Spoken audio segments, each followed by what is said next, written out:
Ndugu zangu, nasi sote, kila mmoja aliyeko hapa, tumezaliwa na wanawake. Wote ni matunda na uzao wa wanawake.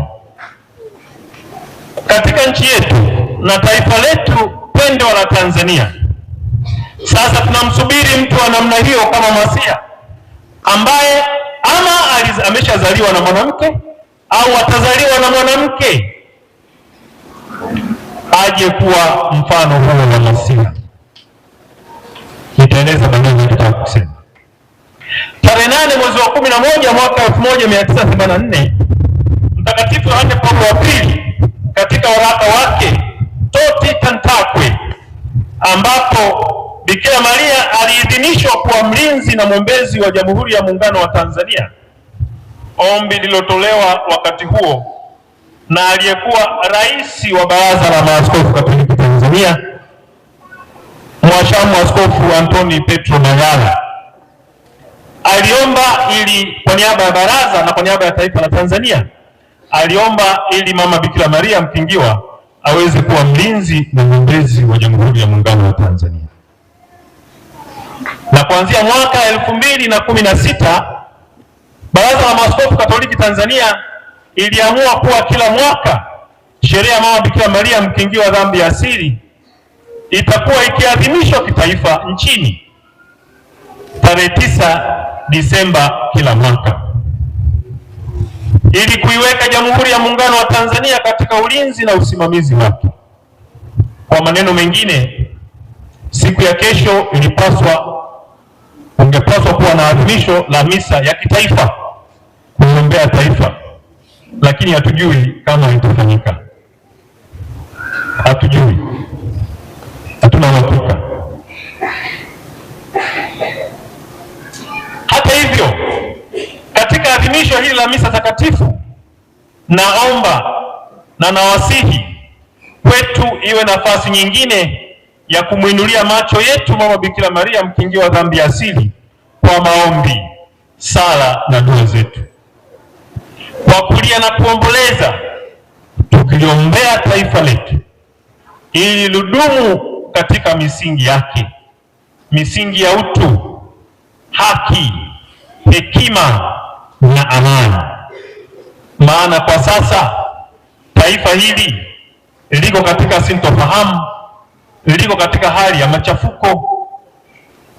Hakuna ambaye halioni hili, hakuna ambaye halijui hili.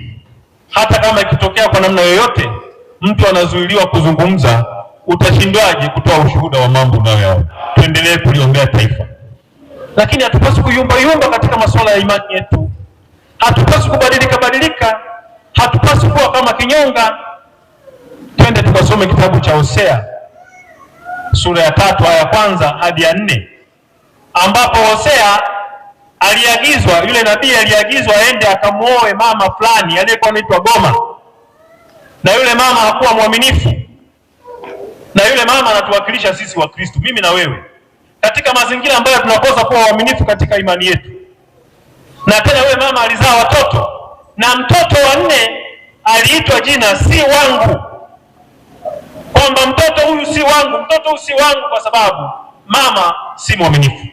Sasa uaminifu unaosemwa huo ni uaminifu katika mazingira yetu ya kiimani. Wakati mwingine mimi na wewe tunapoenda kinyume, baadhi ya mambo yanayotoka katika mioyo yetu, fikra zetu, matendo yetu, Mungu anasema hayo, kama ni mtoto aliyezaliwa, mtoto huyu aitwe jina si wangu.